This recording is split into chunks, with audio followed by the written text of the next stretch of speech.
Hello, everybody, and welcome back to Community FC, where we're back with another episode of the Roundup review. This is going to be game week 7 for all you fantasy Premier League managers out there and anyone keeping up to date with the weeks. So, as last week, I've got a friend of the show and a very special guest, Richard. Welcome. Thank you very much. Thanks for having me back. Great time last week. Yeah, I mean, it was great fun. And as I said, this is going to be the continuous show that we're hopefully going to do with all else that's going to happen. We're going to have a lot of other shows popping up here, left, right, and centre, but this is going to be the regular thing. So, I mean, let's get into it. Let's talk game week 7. Any particular game you want to start with, or shall I just go with my notes? Let's go with your notes. Yeah, I think last week we did exactly the same thing, and I'm going to do it again, which is I'm going to talk about, in my opinion, what was the most exciting game of the week, which is going to be the Liverpool City game, which I think we can all agree, as much as it absolutely hurts me as a United fan, that is the creme de la creme of the Premier League, isn't it? Right now, they are the game that you want to see, the two big hits. It's good actually, and I'll be honest, I was fairly happy that it wasn't ending in a 0-0 draw. Yeah. Because sometimes when you get the big teams coming together, they often end up drawing. Yeah, a lot of the time they don't really provide that great attacking intent that you see see them play a lot of times. So it was good. It was an interesting game, very very good game. I think, and I think very much a game of two halves, really, wasn't it? Yeah, definitely. I think I've got a few things that we can debate and write down. I mean, first thing I've put in here, which I think is, again, United fan, hurts me to say, but anyone has to say it, that Salah goal was unreal. Oh, well, Salah is unreal, isn't he? I mean, we talked about him last week. We'll probably end up talking about him every week after the international break. Do you know what I mean? He's just insane. He's a fantasy football manager's dream. He's going to get points. He really is. I can't think the exact stat off his head, but it's like a goal or an assist in every single Premier League game already this season. Yeah. But it was like everyone's going on about it, and I even watched it, and I repeatedly watched it. I was like, that is Messi-esque. Like, he just glides and just does them all. So fantastic. He seems to be getting better. I think he really does. Like, he seems to be like he picks it up and up and up, and especially where I know Mane's coming into it again this season, but when he wasn't before, and they were kind of sharing the load last season, he's really picking up and just carrying on.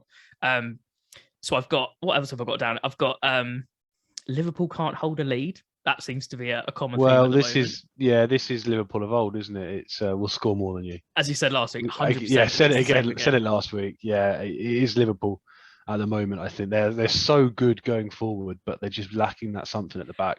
Yeah, and even we won't touch on it too much because we did exactly the same thing last week. But again, Van Dijk, there was a few opportunities again where he was that commanding leader. Before, like he still had a good game, but there was a few moments where he slipped and he got done, and it's not looking, as you said, that complete solidarity at the back like it was before, and that's sometimes what we see. It's the firepower up front. I mean, the biggest thing I want to talk about, actually I've got two things. One is the biggest thing in my mind. James Milner, for me, should not have been on the pitch. Well, I mean, this is a sore point for me this week. We will get to that. We'll get to that during the Saints game. But having watched Match Today with James Milner, probably enough fouls in that game for about 3 red cards, really. Yeah, I was going to say, like, for me, it was at least 3 yellows. Like, I understand. I mean, there's some outrageous tackles. The third tackle, the one that should have been the sending off. Yeah. Where he comes in strong and then just kind of like player goes straight over him. Yeah, but doesn't even get a whiff of the ball by Hendo, and that's where Pep goes absolutely mental, isn't it? Yeah. I mean, what can you say about that? You can see why he's incensed, can't you? Like, you did feel hard done by if you were a City fan that day, or neutral if you've had other things go against you, because you were like, how's he on the pitch? This is the thing, like the consistency of refereeing. We'll say that every week. Ridiculous. Too. Yeah. But yeah, you're right. There's no way Milner should have ended up on that pitch. Absolutely not. And that totally could have changed the face of what happened. It would have changed the complexity of it. You know, Man City obviously showing their quality coming back to snatch the draw. If it was down to 10 men, you'd fancy Man City to go all the way. Get an extra that little push. Yeah, 100%. And I think going on that, like, again, you had Kevin De Bruyne and stuff, and they looked dangerous again when they were attacking forward. I've got two players to mention at the end here, and this is my last bit, which is City players again. One, Phil Foden, since he come back from injury and is now getting through the games, fantastic young player. He literally is the star. Every club's got one. He is the talent of the Man City club and the future of England and City anyway. But two, I had a really interesting discussion in one of the football group chats that I'm in, and I actually am inclined to bring this up. So Jamie, a friend of mine, shout out to you, I'm sure you'll be on the show soon, brought up that is Bernardo Silva the most underrated player in the Premier League right now? And actually, in my opinion, yes. Yeah, I mean, I think he's probably not the most underrated player in the entire Premier League, but he's definitely the most underrated player in the top six. Mm-hmm. You know, he does a lot. He does a lot of stuff, but a lot of the stuff he does isn't flashy. Yeah, it's not the stuff that's going to grab headlines, but it's the stuff that keeps the game flowing, keeps the team going. Yeah, I just think ever since Pep was like he's surplus to requirements last season, he seems to have really put fuel in his belly, and he's been pushing on, and he just seems to, he's that driving attacking force. He's picking up fouls like he did against like Milner, and it's just he just seems to be going from strength to strength, and he's undroppable in that City squad right now. Yeah, absolutely. I mean, he's a phenomenal talent, but I mean, you can probably name the Man City first team, second team, and third team as talent. So, yeah. But it was just an interesting point. I was like, if for someone that, again, going from that, you're not needed to literally being like one of the first names on the team sheet at the moment is a credit to him. But especially in a team like City where you've got a lot of superstars, a lot of talent in there. Yeah, so, yeah, exactly. And that's the juggling act, isn't it? It's Pep roulette. Yeah. I mean, to be fair to the lad, he's done great to come back and to get a solid string of starts underneath Pep is fantastic. So yeah, I think he's earned it though. Yeah, definitely not. Totally. Right. I think that's. I mean, unless you've got anything else, that's me for kind of that game. Yeah.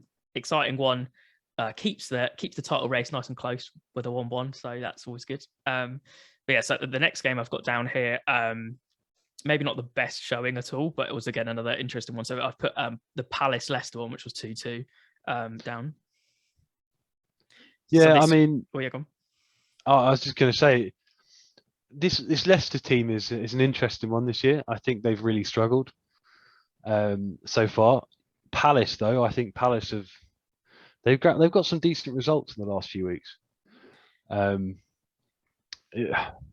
I mean, what more can you say about the game? Really, it was definitely an interesting one to watch as a neutral. Yeah, I mean, they're building. I think we'll start with that. So Palace again. I think everybody had the unsure about Patrick Vieira, very like unknown as a manager, and in my opinion, I think yours as well, very unproven when we've talked before about him. And I think that he's slowly getting into it, and some of the Palace players are really, really stepping up. I mean, in this one, the two notes that I put down, it wasn't too much, were two awful mistakes for two of the goals. Like it really was kind of a game of mistakes at the back rather than any crazy attacking play. I know that like the Schlupp build up for that goal was particularly good, and so I'm not saying there wasn't great bits, but there was different parts.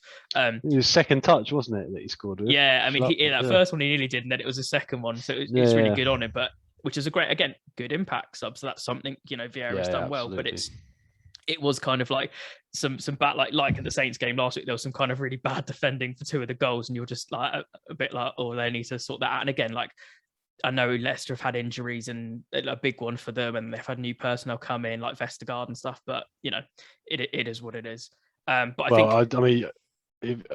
I honestly think that we've pulled the wool over Leicester's eyes with Vestergaard. To get 15 million for him was outrageous. He plays so hot and cold. I don't understand it. He's literally had 3 good months for us, and that was the start of last season. And a good Euros. Yeah, and a good Euros. That's it. If at the start of last season, if you'd have told me that we were going to sell Vestergaard 15 million, I'd have broken your hand off. Yeah, snapped your hand off for it. Yeah, I know. Again, like obviously we watch a lot of games together and we talk anyway all the time, so that's why I know your opinion on this. And like you've kind of opened my eyes a little bit more to it of watching him. And as you said, like I've seen you in real life talk about it. I was on like socials talking about it, and it is he really is making a lot of mistakes for them at the back. So you'll get good game. And then you'll see him. Why Leicester thought that they would sign 2 out of 4 of the defence that they put 9 past, I've got no idea. True. I mean, that just says something, doesn't it? Again, I think it's on the back of he did really well at the Euros, had a good couple of months, and they needed that defensive cover for when they had the injury. So don't get me wrong, he can ping a diagonal ball across, but he can't head. For someone who's 6'6", whatever he is, can't head the ball, and he's got the turning circle of the QET. So, that is very true. Like it's just he's not. I just don't know if he is. I mean, Leicester have got a lot of injuries at the back there. Yeah, I think he's probably about third or fourth choice, but obviously they've got some problems in defence, so he's drafted in. I think we'll see Leicester go from strength to strength when they start picking it up and gelling the players together again. But it's just one to see. The only other note that I had down, which was fair play to Palace again, like we touched on at the beginning, but it's having that heart to, with their new players, to push on, and that squad actually looks like even if they go down, their heads don't go down too much, and they kind of just go for it still, which is really nice to see from a team. So fair play Palace, and I think both of them will carry on and get themselves a little bit after the international break. The next one I've got down, again, obviously we talked about him last week, but we'll talk about him this week again. I mean, a fascinating match from a neutral perspective as well, which was the Brentford West Ham game. Brentford, like, wow. Yeah, keep going. They just keep on going, don't they? I think it was a late one, wasn't it? Was it the last kick of the game? Yeah, it was late on into the game, but it was. Yeah. I mean, I didn't think too much stood out. Again, I think it was a couple of defensive errors on each team and stuff, and West Ham definitely not looking their best. I know they've had some injuries as well, but I've just put continuing on and on. Like, they keep outperforming people's expectations. Like, you keep going, first week, they've done Arsenal. Is that just Arsenal? And then Arsenal went on a really bad run. Now they've done this team. Look, the week after, now they've done this team, and they're taking it off really big teams. And that's, as you well know. I think they'll drop off. Yeah. I do think they'll drop off at some point. However, building up as many points as they are at this point in the season is fantastic. So if they keep on going and they keep on picking up a point here, 3 points there, taking points against the big teams like Liverpool is going to be phenomenal. Yeah, and it's also gonna scare opposition coming up.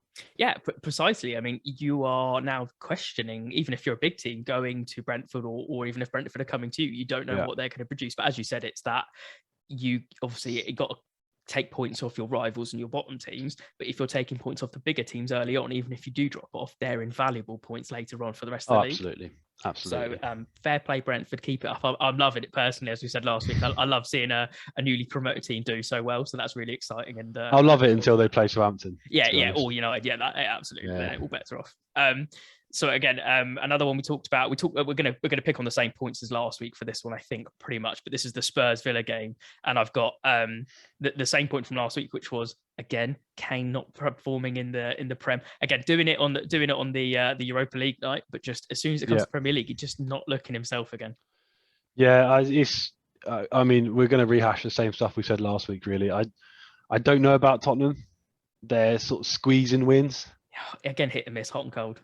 Yeah, really, they really are. I mean, Villa, obviously, I don't think they're doing as well as the fans thought they would before the start of the season. They've done it United. They started really hot, and then. Well, I don't even think they started really hot, did they? Did they get a win on opening day? I think. Yeah, but I think it was more the way that they did it with the new signings, and then the way that they had a couple of goals. And this is the thing, because they spent a lot of money.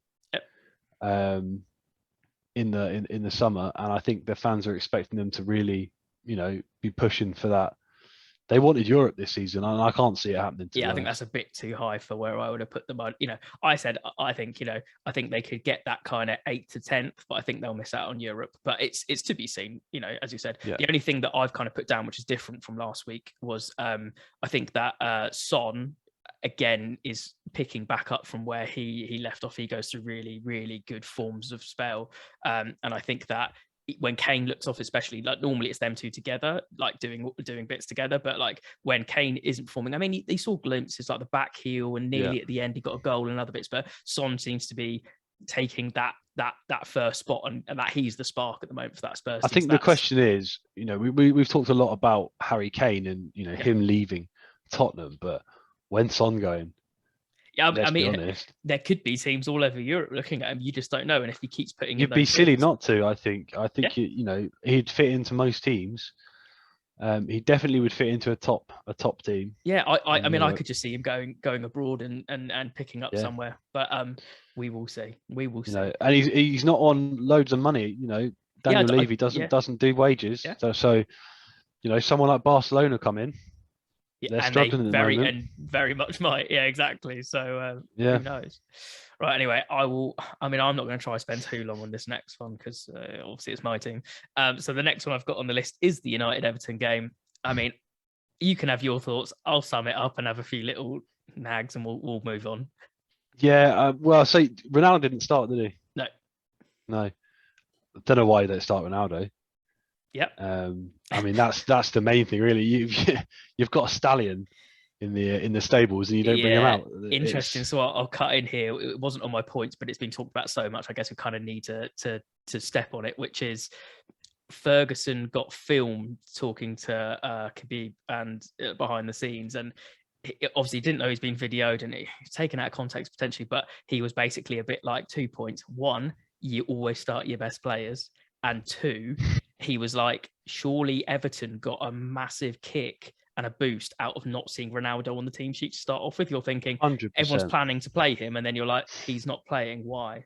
Okay, but yeah, 100%. I mean, it's annoying for me because I captained him. Me too. So that was annoying to start with. Thanks, Solskjaer. Yeah. But yeah, I don't know why you don't start. No offense to Cavani, but I feel like he's more of an impact. He's a very different player to Ronaldo. Why would you not? It's almost the other way around. You start Ronaldo, and then if anything, you keep Ronaldo on, and you take off another player for Cavani or something. But I mean, I'll get into it. I mean, I don't want to talk too much about it. It's been all over the press. It always will be. United, it's literally the thing that sells papers, according to most of the UK and Europe. But I've put, exactly. Dropping Ronaldo backfires, even though I thought Anthony Martial played really well and, obviously got the goal. But everyone's like, well, if he hadn't got the goal, look at it differently. But I think some of his team selection to drop Pogba, to drop Ronaldo, and to change it up a little bit, maybe too much, has backfired. I think we were obviously, like I've said it a couple of weeks in a row now, we're not good enough. And if you're going to challenge for the title, which everyone had high hopes, a bit like Villa fans at the beginning, all of us getting a bit too potentially giddy, you have to beat these kind of middle teams, and we're not, and we keep dropping points to them. I know that the table's still close, but that's not going to happen later on. And I think that it's just lackluster. We look lackluster for some reason. We're looking just a bit off the boil, a bit off the pace. And then the final thing was, again, I'm not trying to bash Fred here, and everybody is bashing him, so I'm trying to give him a bit of a break. I see what he brings to the team. I see all that energy, and I think that what he's trying to play, if you're not playing Matic, which again is a whole other debate, why he's not playing, he should play at least once every kind of 10 days if he's not playing at all, because he'd fit that defensive role quite well that we're looking for, defensive mid. But again, I have to say it, like, it was Fred who had 2 bites at getting that ball off them on that counter-attack that stopped it. I know that they do Wan-Bissaka as well. It's Gray, isn't it? It's been fantastic at the moment. He did Gray. And then, but it's like you had 2 opportunities. Give a professional foul there. Everybody knows that if they're going to counter that hard, you just get a yellow, just take him down and completely stop that. So that's where we're at. It is what it is. So we just move on. I mean, really. Give Everton their due. 100%. They've been playing really well recently, and Doucouré and Gray and Townsend have all looked really good. I mean, speaking of that, I don't know what your opinion is as well. Some people put it down to the football shithousery, and some people put it down to just him doing it. So that Townsend scored and he did this celebration. Yeah. But what was funny is everyone's like, okay, yeah, we get it, But he came out and said that he was doing it in tribute to Ronaldo. Yeah, because he asked for his shirt. I think he got his shirt at the end. Everyone's taking that as you're mocking him. Literally everyone. Yeah. So I think he's trying to save face a bit, and at the end be like, "Oh, it's Ronaldo. Can I have your shirt, please?" So I'm a bit like, ugh. Well, you don't know what's happening unless you know Andrew Townsend, to be fair. But we'll move on. He's in good form. It is what it is. And it's not the first time you're going to see people do that. So anyway. Yeah, exactly. Absolutely. Right, so move on. So the next one I've got down here is your game. So if you want to talk about it, it's the Chelsea Saints game. We can talk as little or as less as you want. Where to start on this? Firstly, I think the scoreline's very, very flattering to Chelsea, to be honest. I will cut in. I did watch the game with Rich, so I know there's going to be a little spicy debate here. So, I mean, we go 1-0 down. Chelsea they're a great team at this point. 2 goals disallowed for Chelsea through VAR. 1 offside, very clear cut offside. One foul in the build-up, which, to be honest, I'm surprised actually was brought back. It was given, yeah. So, Mike Dean there coming out, doing the old Mike Dean show. Half time, get the penalty, Stonewall penalty. I don't think anyone has any arguments 100%. About that. Tino driving into the box, forcing Chilwell to commit their, Stonewall penalty. You fancy Prowse at all times to slot one away, and Absolutely. He did. Fantastic. Any set piece? Any set piece, really. I mean, he's been a little bit off the boil. I think since he signed the new deal, which often happens to players, I think. But yeah, that tackle. I think it was a little bit of a soft red card. I've seen tackles like that come through, and I've seen yellow cards given for that. Yeah. Yeah. All right. Did it? It was a red card, sure. There we go. It was a soft red card. I know, but we were debating at the time, and there was a few of us in the room, and as we were saying at the time, even if it's a soft red card, it is a red card, and it doesn't look nice when you watch the replay of how he gone back in. I think that Jorginho made an absolute meal out of it. Was it Jorginho? It was Jorginho, I think. Okay. But the way he went down was like he'd been hit by a sniper. I just think it's the way it's gone through, and it's kind of caught his leg at the back and stuff. I think you're always going to get that. And as we said, like, I know there's inconsistency of red cards and stuff at the moment, but I think even if it was soft, that was a red. But it's unfortunate for you because it changed the pace of that game. I think even though Chelsea were playing some youngsters and stuff, as we said it when we were watching it, we're like, oh, a couple of the youngsters are actually putting on a show here for Chelsea and making, you guys look a bit, dodgy at the back or whatever. But it was... that changed the game, but it's more the impact for me, as I said to you at the time. Like, Prowse's such a big talisman for you, and it's more the fact that not even that you've lost the points that game, which you probably were going to anyway, but you might have pulled it back or had a bit better at the end and stuff. But it's the next game that is affecting. Yeah, I mean, so amongst other Saints fans, I think we would have taken a free hit on Saturday. I don't think anyone had any illusions that we were going to get 3 points. At some points just before the red card, we might well have gone on to snatch another goal there. Yeah, who knows? So we were playing well. I think we had Chelsea on the back foot for a bit. Yeah. But the red card changes the complexion of the game. The fact that he's out now. I mean, fortunately, it's only 2 games in the league, 1 in the cup. Yeah. And that game in the cup is against Chelsea again.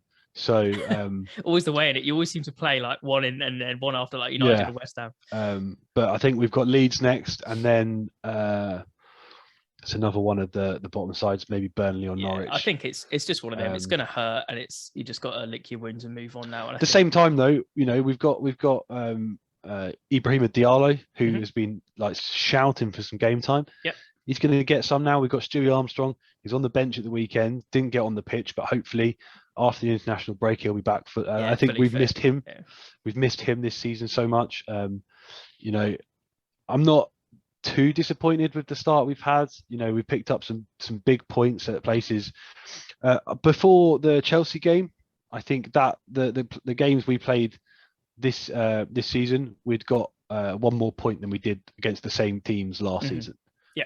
So we're doing okay. It just doesn't look great because we've not got that win yet. Yeah, exactly. And it always does, like Leeds was saying, like the Leeds fans were dying out. They were like, we need points. But anyway, quickly to sum it up. So I think, Chelsea, fair play to Loftus-Cheek and Chalobah and all the people that looked hungry, like you're saying about other people coming into your mid. If you get chances, you got to take them at this level. And those guys looked hungry and they really looked on it. And Hudson-Odoi, wasn't it? And then, and also one thing I have to say, just for the Chelsea fans out there, we're trying to keep it fairly neutral on the show. Obviously, a little bit biased when our teams come on. We try to keep it out, but it is what it is. Maybe a bit more me than Rich.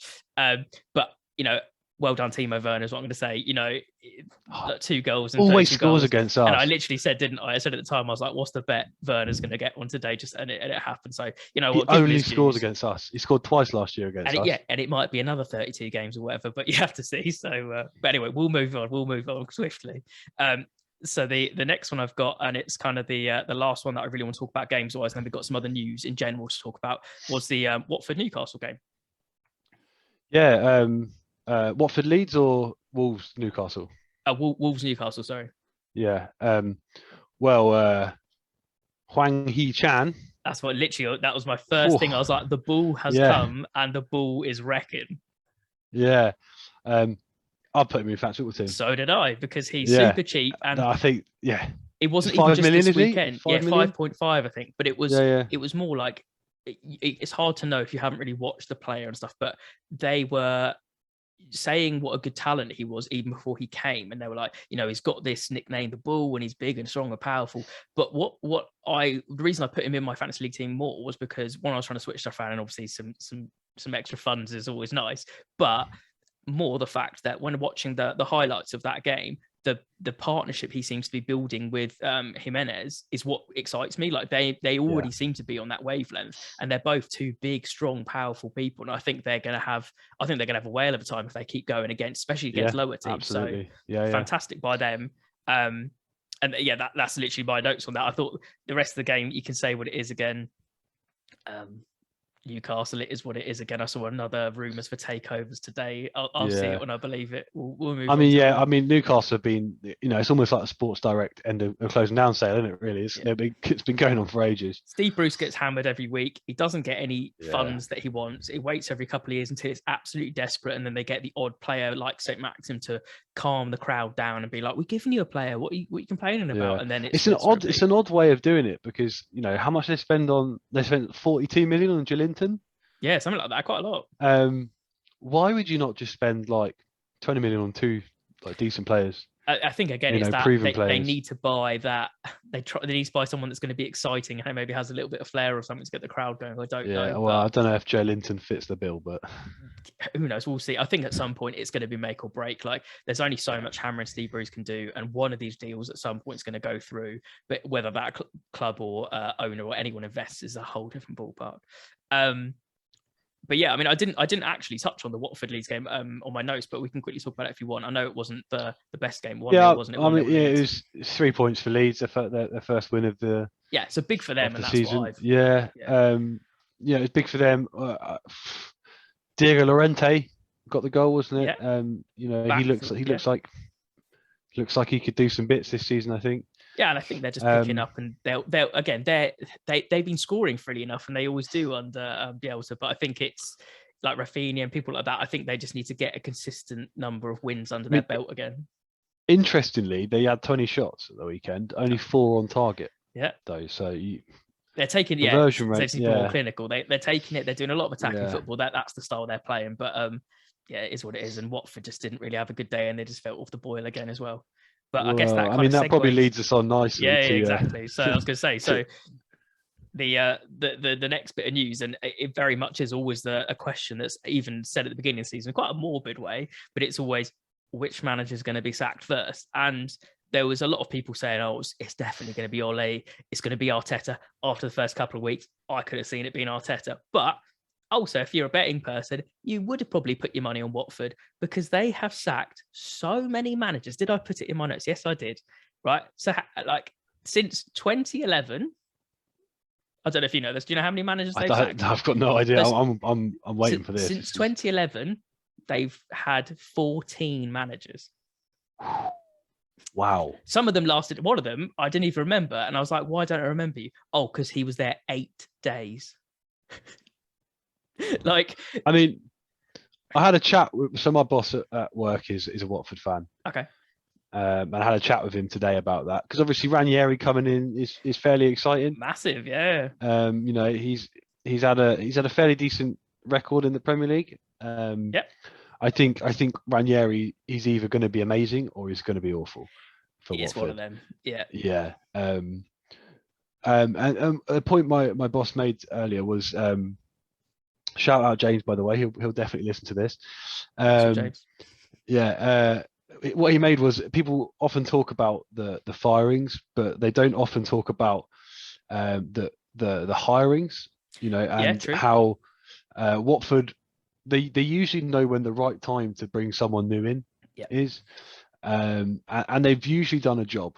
Xisco probably did the job for them in the Championship. 100%. Wasn't the manager taken forward. And it's a really good point, because I kind of had this as well, and I think it was even said on like Match of the Day, Jermaine Genius or someone was talking about it, and they were saying it doesn't normally work at lots of clubs. Like, that's normally a terrible idea, and then your squad gets all messed up, like United, where they had managers, but they all kept buying players and different philosophies, and then you end up with the squad that they just kind of constantly get rid of dead wood. But Watford, one, they turn over managers a lot, but they also turn over players a lot. And they kind of get the best out of them, sell them when they need to. But they do the same managers, but unlike anyone else, that has a really big impact. They tend to go on a really good streak afterwards. And it's a really bizarre thing that they know whether it's good or bad. Personally, I think it's awful. I think you should give some managers some time, because sometimes it's going to happen. I hope they give Ranieri time. Track record says they absolutely won't. But you hope they do, because just look at what he's done with Leicester. Obviously, you're not going to do the same thing, but no, exactly. Even if he saves them from relegation, and then give him another year to build on, and then even if he doesn't start next season, great, give him a little bit more time, because surely he's earned that with the prestige of winning a Premier League by now. And they've got some decent players at Watford. Yeah, they totally do. Ismaili Sarr for one. I don't know how he's still there personally. Again, I've said this for a few years now. It was rumours ages ago, a few years ago, it was like United, loads of people were in for him, but he is Premier League quality, and I can see. He's very, very good. A lot of teams. Absolutely. I was shocked that no one came in for it. There was a lot of whispers, weren't they, when they went down? Yep. And a lot of teams were looking at him, and I was very surprised that they managed to keep hold of him for that season. Yeah, I think it's interesting, and it's one of them. So let's see whether Ranieri can come in and do a job for them, and let's hope it's not the rinse and repeat, because everyone has a little soft spot for Ranieri now, just for what he's done, and he always seems like such a nice bloke. So you hope the best for him. But we will see. And Watford, again, just lackluster week. Let's see what happens. It was a big turnover. Players didn't look up for it, and sometimes that's enough. The players aren't feeling it anymore, and sometimes that plays a massive impact in the manager going. So I think that's really the Prem for this week. I didn't really catch a huge amount of non-league really this week or anything else, so I haven't really got too much to add. And obviously, there's no Champions League, because we have segueing again quite nicely into it is international break again, which I will just pop up quickly and just say fair play to you on your call last week about Messi scoring against Pep. Oh, I know. I was watching it, and when he did it, I was like, see. Because that was just after we recorded, wasn't it? Yeah, literally. We recorded on that night, and while I was editing that evening, I had it on in the background, and I was like, oh, and then they look quite lively and stuff, and they did it. I was like, oh, he knows what he's on about. I'm glad I did it before. Yeah. Glad. I appreciate the little nod. That's good. But yeah, so it's international week. So the only couple of things I've got to say, really, I mean, we can talk about England games for a little bit, but just in general for the international break, the big thing I had was everybody. I mean, I like international football, but it does disrupt the flow of the Premier League, and especially for teams and all that kind of stuff. The thing I don't like this time is that it's happened so quickly again, because you have the standard kind of end of September, early October break. And then that's kind of, as we said on last episode, and we discussed in real life, that it's that international break, when they come back, that's when the ball keeps rolling for teams and they start to solidify a bit more and they get their tactics and they bed in it more. Then you have a couple of weeks later another international break, and it kind of just slows things down even more. And you're like, we're just getting into the Prem, you're just getting into it again. Yeah, I'll be honest, I don't really care for international football in season.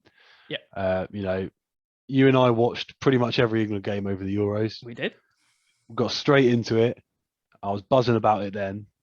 But right now, all I want to watch is Premier League football. Yeah, it is a bit like that. And especially with, like, again, no offense to these teams, because you don't want to, like, hopefully, I mean, you're hoping for good results. Like, England are playing Andorra and they are playing Hungary. And so obviously Andorra, the usual thing is how many? So people are going 5, 4, 5, whatever it is. And again, maybe that's a chance to try out some players, like you were saying to me before we came on, like got some new additions to the squad this time. Oh, Prowsey, called up. Calvin Phillips has dropped out due to injury, so so it's giving those players a chance. Yeah, absolutely. It is good for the less established players to get a game in there. Sure. We've got Hungary as well, haven't we? Yeah, which is a bigger test, and we had that a game which was good footballing wise, but obviously very bad for other things with the whole. Yeah, I mean, I think that it's obviously well known now that they are notorious for racist chants and booing the taking of the knee and that sort of thing. So it is what it is. I think when it comes to when you're playing these teams, until till FIFA and UEFA take a stronger stance. Yeah, well, I think they've been again. Don't quote me. I think they've been banned again because I think they were banned from every other competition, but because it was qualifiers, it counted as a different, like, effectively part of the thing. So they were like, they can have fans there again, and it's like, why even give them the opportunity? They've disrespected that opportunity every time. This is the thing, isn't it? And Sterling and Rice and the whole England team did I was going to say really awful pun, a sterling job, but they did a great job to what they did, pretending to have a beer and stuff, and Sterling really, as he is a fantastic figure, for anti-racism stuff like that. So that's brilliant to see, but they shouldn't be subjected to that. And the same as there was an awful story last week about the Rangers match and all that kind of stuff. Again, we don't want to touch on this too much. It's a heavy subject, but I think it's I'm pretty sure it's at Wembley because it was Hungary last time. So hopefully it's going to be less, and hopefully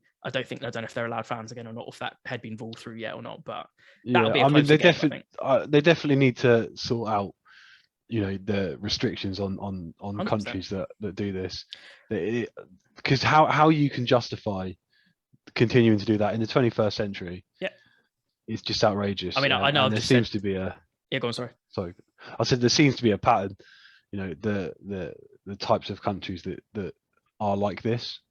And it's just not good. It's not good to see. It's an education piece, and we just need to keep, taking the knee or not taking the knee, as Zaha does in his own way, way to protest against it. But it's, it's an educational piece. We need to keep fighting against it, keep putting that message out there, and fair play to people like Rashford and Sterling and lots of other players who are a really good advocate for this stuff and anything. And I was again not trying to get too heavy, but I want to mention this as well because it's another, in my opinion, good news piece. People out there may think very differently, but again, last week was I think the first time it's happened. Well, I think it's West Brom again. If it isn't, don't shoot me in the comments.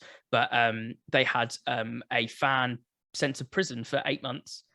For racial abuse on social media, and it's the first time someone has been prosecuted, and the judge was like, there was no remorse. He did 3 tweets and tried to make all kinds of crap up, like I'm auto correct and misspell and stuff, but it wasn't. And quite frankly, I think it's a excellent news piece. I put it in one of my football groups and was like, brilliant lads, look at this, and all of them were applauding and thumbs up emojis and stuff, because it is a way that needs to be combated, and it needs to be cracked down on. So I think that if it gets to more bits like that and more things, you're going to have people who are a lot scared to do it, and hopefully that at least stops them doing it, even if they still think that way. So it's another good step forward from that thing.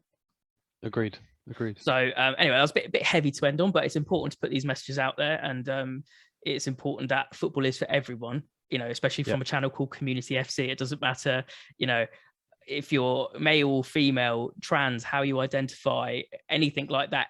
Football is for everyone. You are all welcome in this game, and you're all welcome to support your club and feel safe when you're supporting your club and going to games and everything like that. So all the good preach from us about that. So that's what I like to see, and that's what we feel here, and we'll be continuing to stand behind that. So I mean, that's really it for me. Like, I don't think I've got anything else. Got anything else to touch on this week? No, I think we've covered pretty much everything that we need to talk about this week. So that was game week 7 in terms of Prem. Obviously, we've got an international break this week coming up. I think the games are Saturday night and Monday night, I think, for the England game. So by all means, have a chat. I might jump on and do a quick roundup or not. I'm not sure I'm going to be able to catch the Andorra game though, so we will see. But if not, thank you very much for watching again. This has been the second week of Roundup Review. We're back next week as always. And over this international break, we might see if I can get another video up. But if you have liked it, don't forget to give this video a thumbs up. Don't forget to comment down below. We love people to get involved and have a conversation. We'll get involved and reply to people. We love a good debate. And hit that subscribe button and stay tuned. You can hit the notification bell so you can get a notification every time we go live or a video comes out, so you don't miss it accidentally. But that's really it. And thanks for watching, and we look forward to chatting to you again next weekend. Thank you, Rich, for coming on, shall I say? No problem. Thank you very much for having me again. Cool. So just keep going, everyone. I hope you have a good rest of your week, and we'll chat to you all very, very soon. You can hear us, listen to us, and let's enjoy some football. Cheers.